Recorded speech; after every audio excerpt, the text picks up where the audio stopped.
Oi gente, tudo bem? Como prometido, eu trouxe para vocês a resolução das questões da prova de ciclo do segundo trimestre de 2017. Então vamos lá? Eu vou resolver todas as questões uma a uma nesse vídeo. Se você quiser ver alguma resolução específica de alguma questão específica, então clica na descrição do vídeo no link de cada uma das questões que você tem dúvida, ok? A primeira questão é da FUVEST e traz para você um circuito simples com um resistor ômico e um LED não ômico. Muita gente não percebeu que esse LED não era ômico. E como saber disso? É só olhar para o gráfico que foi dado do comportamento desse LED. Esse gráfico ele não é linear, é um gráfico curvo. O exercício diz o seguinte: a curva característica de uma lâmpada do tipo LED é mostrada no gráfico da figura 1 que vocês tinham lá na prova. Essa lâmpada e um resistor de resistência R estão ligados em série a uma bateria de 4,5 volts, como representado na figura 2.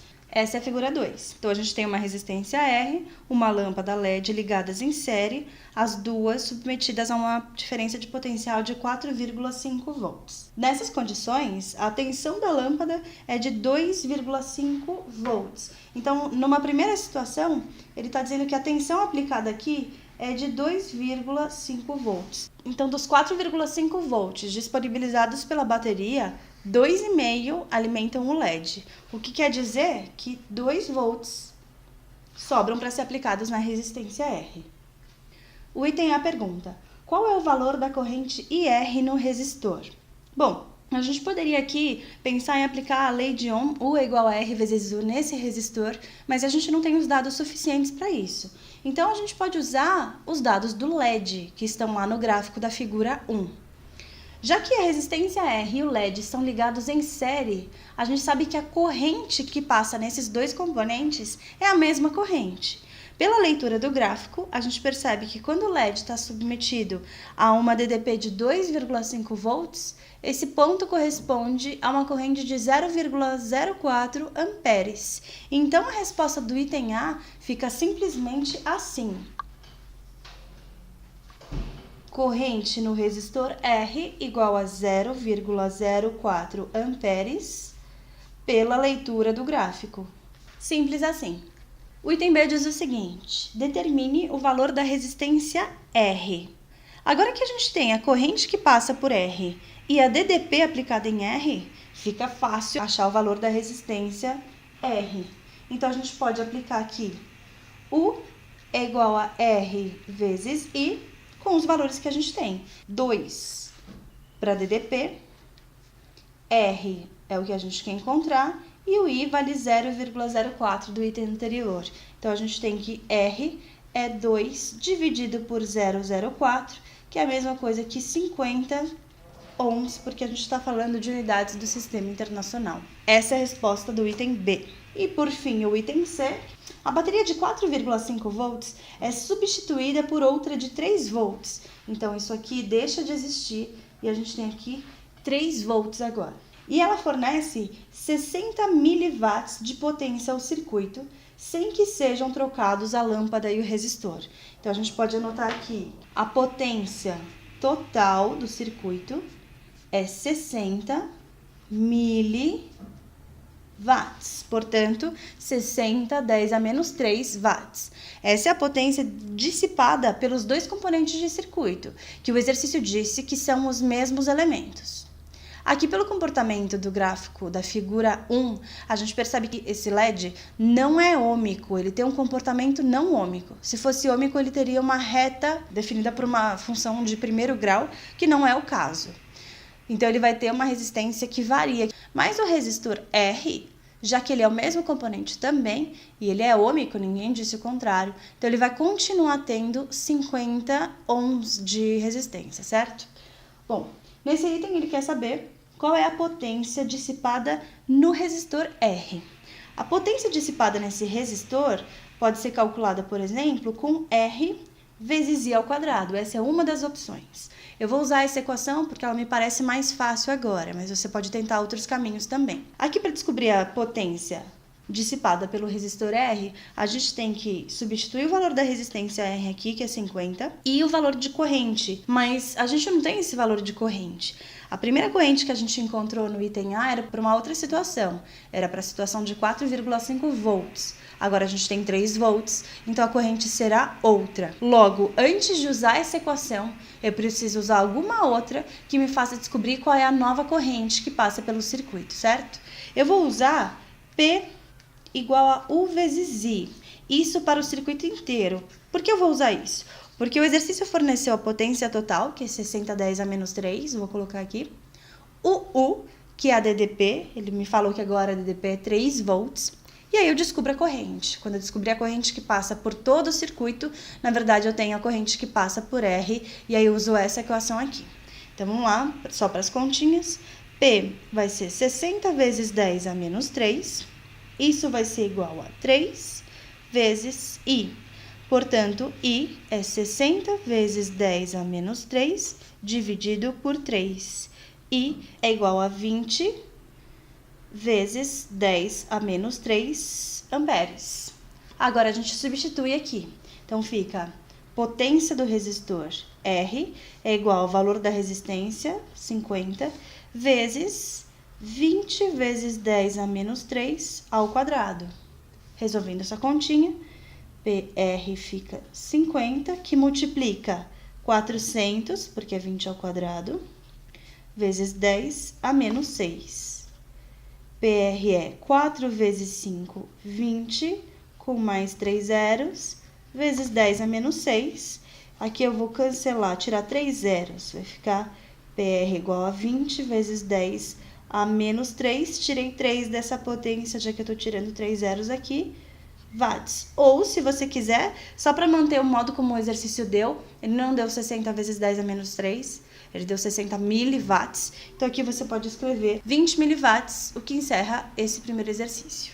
A segunda questão também era da FUVEST e traz pra gente um circuito que é bastante simples. Mas ao invés de usar um resistor comum, como a gente está acostumado, tinha ali um reostato, que nada mais é que um resistor que fica mudando de resistência.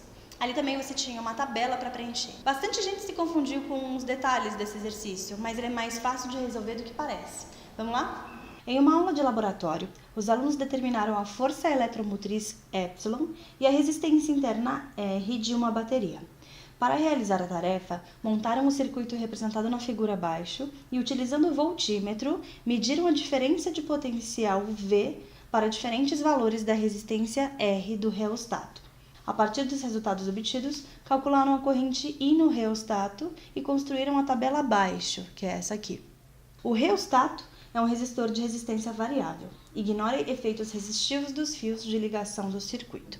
Aqui eu desenhei de uma forma um pouco diferente do que veio no exercício para vocês, o circuito, tá?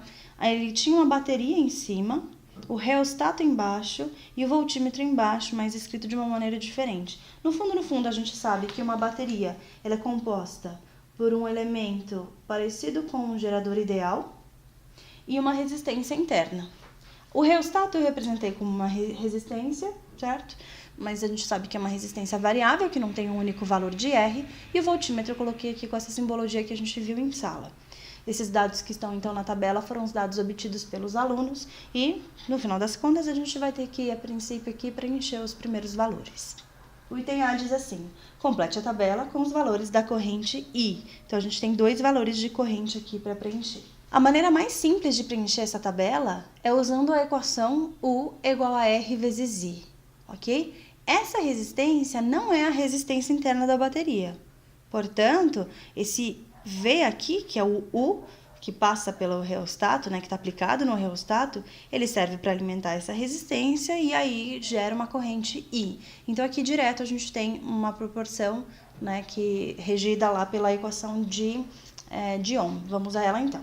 Para o item A, então eu vou usar aqui U igual a R vezes I. Para o segundo ponto aqui, vou colocar 1,1 é igual a 4,4 vezes I, já dá para ver então, né? 1,1 dividido por 4,4 é a mesma coisa que 1/4 e é a mesma coisa que 0,25 amperes. Então, a gente já pode preencher a tabela aqui com 0,25.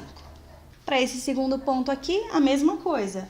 U nesse segundo ponto é 0,96, R nesse ponto é 1,6 vezes I, e, portanto, é 0,96 dividido por 1,6, que é a mesma coisa que 0,6 amperes. Preenchendo na tabela, então, 0,60.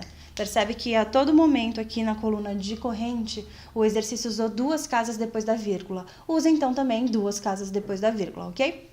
O item B pede o seguinte: utilizando os eixos da figura abaixo, faça o gráfico de V em função de I. Então, a gente tem que plotar aqui nesse gráfico V em função de I. Para a gente plotar um gráfico já com os valores determinados aqui nos eixos, basta que a gente encontre 2 valores, 2 pontos desse gráfico e trace uma reta. Eu vou pegar esse ponto aqui que a gente acabou de descobrir, 1.1 com 0,25. Aqui no gráfico 1.1 está nessa altura aqui no eixo Y. E 0,25, isso aqui é 0,3, então 0,25 está nessa região aqui. Então, eu vou transportar esse dado aqui para cima e vou ter o meu primeiro ponto. O segundo ponto eu escolhi dessa última linha aqui. Então, 0,85 com 0,90. 0,85 está aproximadamente aqui. Sabendo que aqui é 0,9, então aqui é 0,85. 0,85 com 0,9. 0,9 está aqui. E aí, juntando esses 2 pontos, eu obtenho esse segundo ponto. Se você quiser, você pode colocar todos os pontos dessa tabela nesse gráfico, não tem problema. Se você for preciso, eles todos vão se alinhar. Se você não for preciso, vai ficar aparecendo um gráfico que não é contínuo. Isso não está certo. Agora, utilizando uma régua aqui, a gente consegue obter essa linha que representa esse gráfico. Essa é a resposta do item B. O item C diz o seguinte: determine a força eletromotriz epsilon e a resistência interna Rzinho da bateria. Então, a gente tem que achar esses 2 valores que não estão na tabela. Um deles está no gráfico. Este ponto, 1,2, representa o epsilon da bateria. Então, se você desenhou o gráfico certinho, você pode dizer no item C que pela leitura do gráfico que você fez, dá para descobrir que o epsilon vale 1,2 volts.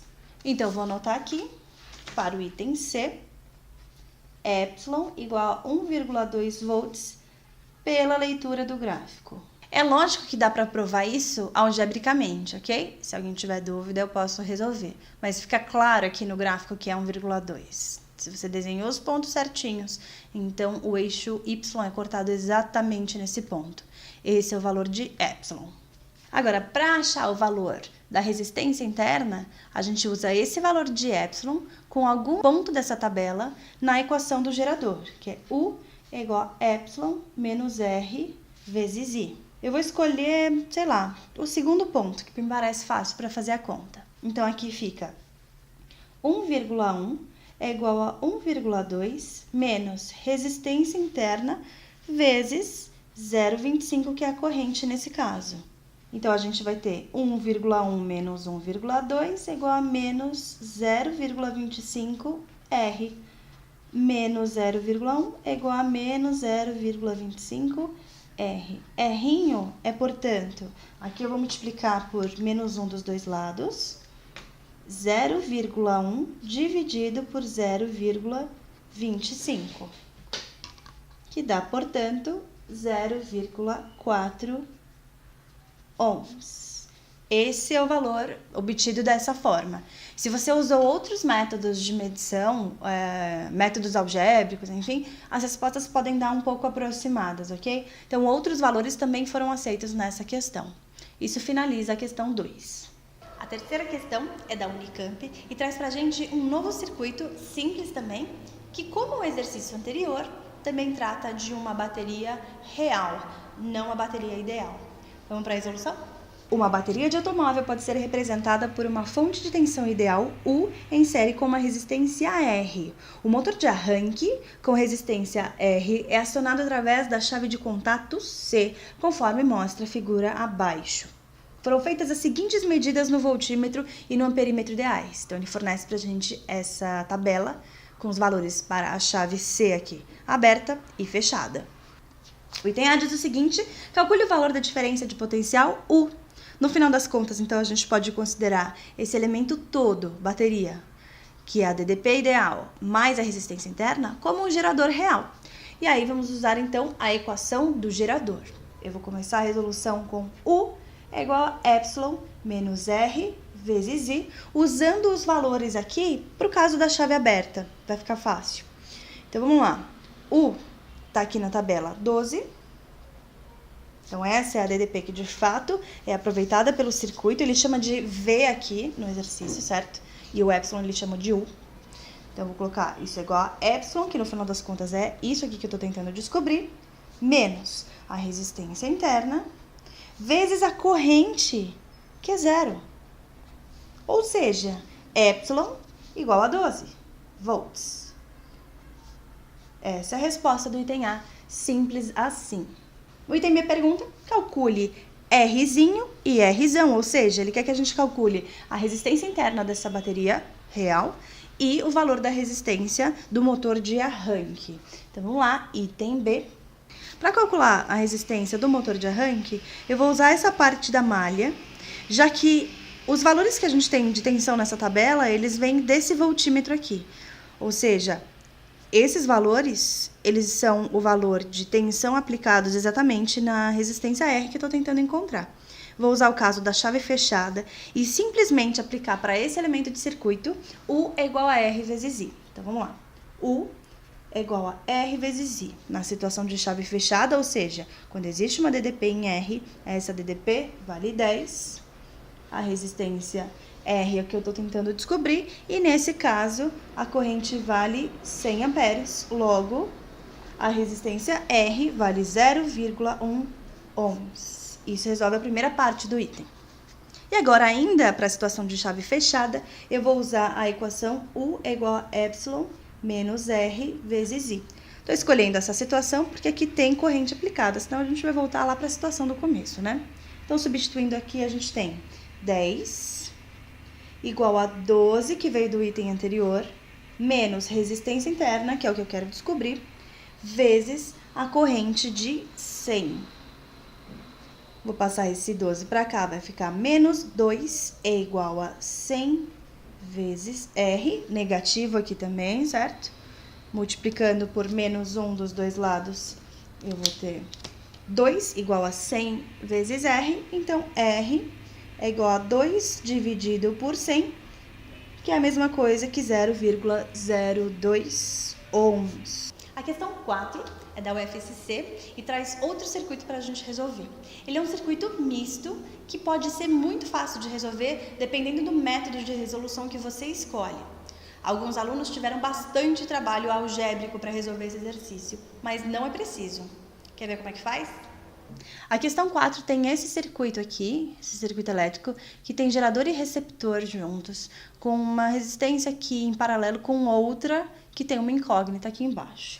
O exercício diz o seguinte: no circuito, determine o valor de R, a fim de que a corrente total tenha intensidade 2 amperes. Existem várias maneiras de resolver esse circuito, eu vou mostrar uma das resoluções possíveis. Primeira coisa aqui é a gente perceber que esse elemento de 48 volts, ele tem um valor maior do que esse elemento de 4 volts, que leva a gente a perceber que esse cara aqui é um gerador e esse aqui é um receptor.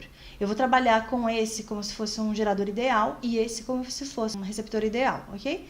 Então, a gente pode resumir esses dois elementos aqui juntos como se fossem uma coisa só. Isso aqui, então, vai ser para mim um gerador de tensão 48 menos 4 volts, ou seja, 44 volts. Essa é a força eletromotriz da minha bateria ideal, que eu estou supondo aqui que é ideal. Esses três resistores, o de 10, o de 1.2 e o de 0,8, estão em série, são ininterruptos. Apesar de passar pela bateria aqui, eles estão todos em série, por eles três passa a mesma corrente de 2 amperes que foi dado no exercício. Então, eu vou redesenhar esse circuito, colocando tudo isso em série e uma DDP aqui de 44 volts, e depois a gente vê o que acontece com essa parte de baixo. Primeiro eu quero pensar qual a DDP que esse elemento aqui usa.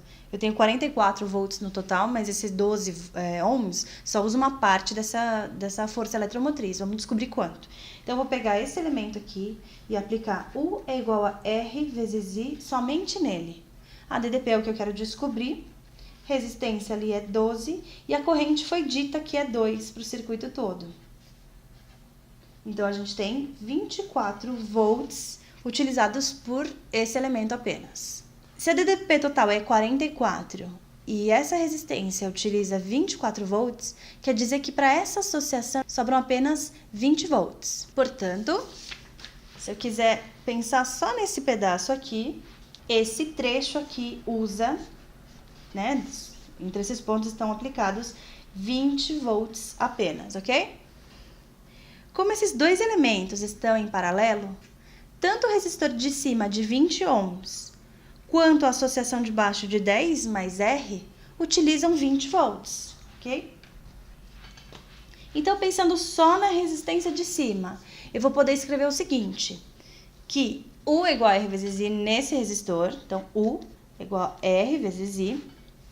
A DDP utilizada por ele é 20 volts, a resistência é 20, e aí eu descubro a corrente que passa por cima, que é 1 ampere. Então, olha só, dos 2 amperes de corrente elétrica que são fornecidos pela bateria para o circuito todo, 1 ampere vai para cima e 1 ampere vai para baixo. Se a corrente é igual nos dois resistores, né, na parte de cima e na parte de baixo, isso quer dizer que aqui embaixo, então, a gente tem 20 ohms. Para a corrente se dividir da mesma forma para cima e para baixo, para o elemento de cima e para o de baixo, quer dizer que são elementos iguais. Então, a gente descobre disso que 20 ohms de cima tem que ser a mesma coisa que os 10 de baixo mais R. Portanto, a resistência aqui vale 10 ohms. Bastante gente fez uma resolução bastante complexa, muito longa, que não é um problema, tá bom? Mas ela teve equações muito longas, com denominadores estranhos, mas deu certo do mesmo jeito. Essa, para mim, é a maneira mais simples de resolver esse exercício, ok? A questão 5, mais uma da FUVEST, é talvez uma das questões, ou a questão mais fácil dessa prova. Ela trata do comportamento dos dipolos magnéticos nos ímãs. Vamos lá. A figura 1 adiante representa um ímã permanente em forma de barra, onde N e S indicam, respectivamente, polos norte e sul. Suponha que a barra seja dividida em 3 pedaços, como mostra a figura 2. É lógico que para vocês não estava lá com as cores, eu já coloquei as cores aqui, né? Colocando lado a lado os 2 pedaços extremos, então ele faz assim, como indicado na figura 3. O que se pode afirmar sobre eles? Atrair-se-ão ou repelirão? Ou não serão atraídos nem repelidos? Justifique a resposta. Bom, ele tirou esses 2 pedaços daqui de cima, né? Percebe que eu fiz a coloração de acordo com o que a gente aprendeu em sala, né? Não necessariamente numa convenção, mas um lado eu pintei o norte, outro lado eu pintei o sul. Quando a gente divide os ímãs, eles não deixam de ser ímãs. Lembra que não existem monopolos magnéticos, sempre dipolos. Então, se eu parto um ímã permanente em pedaços menores, ele continua com o dipolo. Aqui continua sendo norte. Embaixo vai passar a ser o sul. Isso acontece por causa da orientação, né, dos spins dos elétrons. Você não tinha que comentar isso nesse exercício, mas você tinha sim que comentar sobre manter a polaridade, tá bom? Quando eu coloco então esses 2 pedaços, um do lado do outro, alguma coisa acontece, né? Na verdade, esses 2 pedaços aqui, eles são esses 2 pedaços aqui, certo? Aqui eu já escrevi norte e sul nos 2. Bom, a gente aprendeu que norte repele norte, sul repele sul. Então, na verdade, esses 2 ímãs, eles vão ganhar forças de repulsão. Você podia desenhar tudo isso na sua folha de respostas ou simplesmente explicar dissertativamente, ok? Mas aqui eu estou tentando ilustrar dessa maneira. A questão 6 é da UEPB e fala sobre campos magnéticos. Nessa questão, você tem que saber usar a regra da mão direita. Vamos lá? Uma espira circular de raio 0 a 1 metros e com centro no ponto C é percorrida por uma corrente I1 no sentido anti-horário. A espira está apoiada sobre um fio retilíneo longo que é percorrido por uma corrente I2, como indicado na figura. No entanto, não há contato elétrico entre o fio e a espira. E como os fios são muito finos, pode-se considerar como sendo R a distância entre o fio retilíneo e o centro da espira. Então, essa distância é R aqui. Verifica-se, então, que o campo magnético resultante no centro da espira é nulo. Para que isso ocorra, determine o sentido de I2. Vamos lá, então. Ele disse que no centro da espira, o campo magnético resultante é nulo. Se o campo magnético resultante é nulo, quer dizer que existem dois campos e um anula o outro. O primeiro campo ele é devido a essa corrente I1 que circula a espira. Então, aqui nesse ponto existe um campo magnético devido a I1. E nesse fio existe a corrente I2. O outro campo magnético que vai anular esse primeiro é devido à corrente I2 que passa por aqui. Então, obviamente, aqui a gente vai ter que pensar na regra da mão direita. Se você quiser, pode usar a regra do tapa também. Pega a sua mão direita, vamos usar a regra da mão direita para determinar sentido de corrente e sentido das linhas de campo. Eu vou pegar esse ponto de referência. Nesse ponto aqui, a corrente está subindo. Se a corrente está subindo, então as linhas de campo magnético dentro da espira estão saindo do plano do papel.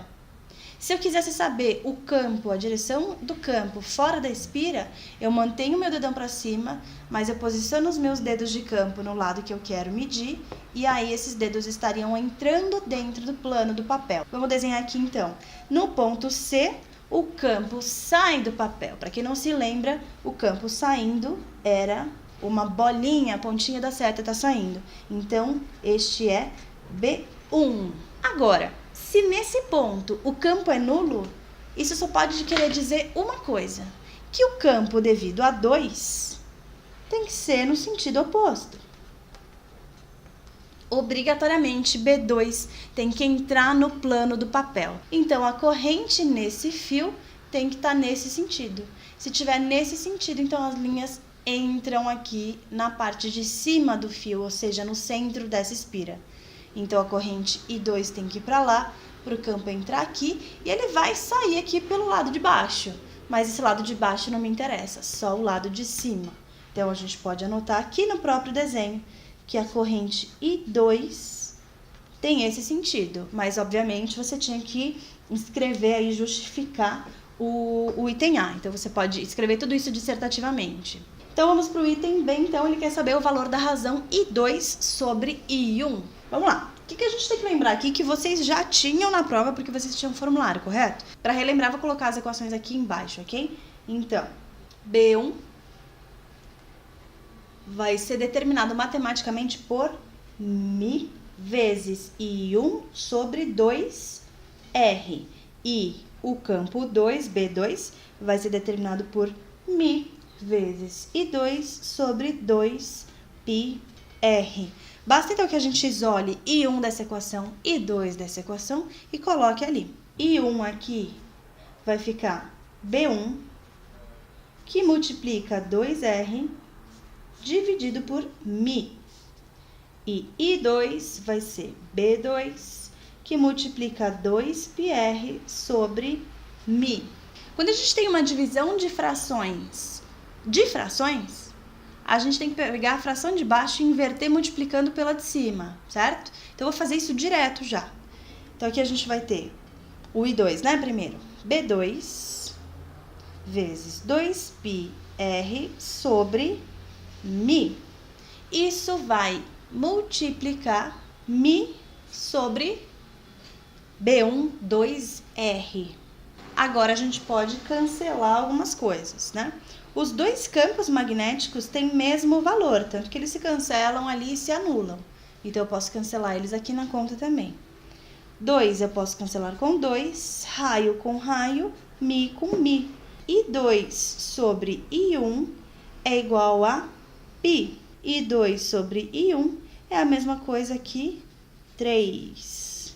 Isso encerra o exercício 6. A última questão da prova, a questão de número 7, é da UDESC, e assim como a questão 6, também fala sobre campos magnéticos. Um elétron com velocidade v se movimenta na presença de um campo magnético B, conforme mostra a figura, saindo do plano do papel. Considere a magnitude da velocidade do elétron igual a 1/10 da velocidade da luz. Vamos anotar isso então. A velocidade desse elétron é igual a 1/10 da velocidade da luz. A velocidade da luz é 3 vezes 10 à oitava metros por segundo. Se é 1/10, basta a gente diminuir aqui uma casa decimal. É como se você estivesse dividindo 3 vezes 10 à oitava por 10. Então, 3 vezes 10 à sétima metros por segundo. A magnitude do campo magnético igual a 1 Tesla. Vou anotar isso aqui também. Ele deu a massa do elétron, que é 9,1 vezes 10 a menos 31 quilogramas. E a carga do elétron, que é 1,6 vezes 10 a menos 19 coulomb. O item A pede: represente na figura o vetor força magnética que a partícula sofre na posição em que a partícula se encontra nessa representação. Não precisa nem fazer regra da mão esquerda. Se a trajetória está delimitada por esse círculo, quer dizer que existe uma força centrípeta nessa partícula. A força centrípeta, na verdade, é a força magnética. E ela aponta, então, para o centro da trajetória. Essa é a força magnética. Então, o item A era só fazer isso. O item B pede: calcule o raio da órbita do movimento que a partícula adquire em metros. Bom, só existe uma possibilidade aqui para a gente calcular raio. R igual a m vezes v sobre q vezes b. Se vocês lembram da aula, um jeito tosquinho de lembrar, Habib me vê um quibe. Então, basta a gente fazer a substituição de valores aqui. 9,1 vezes 10 a menos 31 vezes 3 vezes 10 elevado à sétima sobre 1,6 vezes 10 a menos 19 vezes 1. Isso resulta um raio de aproximadamente 17 vezes 10 a menos 5, ou em notação científica vai dar aproximadamente 1,7 vezes 10 a menos 4 metros. Essa é a resposta do item B. E o item C pergunta: calcule a força magnética sofrida pela partícula em newtons. Se é uma partícula, F igual a Q vezes V vezes B vezes seno de θ. Para quem não se lembra das aulas também, quem vê bem, seno θ. Só fazer a substituição aqui. O seno de θ, nesse caso, vale 1. Fazendo a substituição, então, F igual a 1,6 vezes 10 a menos 19 vezes a velocidade, que é 3 vezes 10 à sétima, vezes o campo, que é 1. Isso resulta numa força magnética de 4,8 vezes 10 a menos 12 newtons. E isso encerra a resolução da prova. Se você teve alguma dificuldade de entender o que eu falei, ou se a qualidade do vídeo não ficou muito boa, enfim, se você tiver qualquer crítica sobre o material que eu estou criando, por favor, escreve nos comentários, tá bom? Isso é super importante para que eu comece a fazer cada vez mais vídeos e faça resoluções de exercícios com cada vez mais qualidade. Fechou? E é claro que eu não posso deixar de pedir para você se inscreve no meu canal, dá um like nesse vídeo. Isso vai me ajudar a fazer cada vez mais vídeos, porque afinal de contas, até agora eu só tenho 2. Até a próxima resolução de prova. Tchau, gente!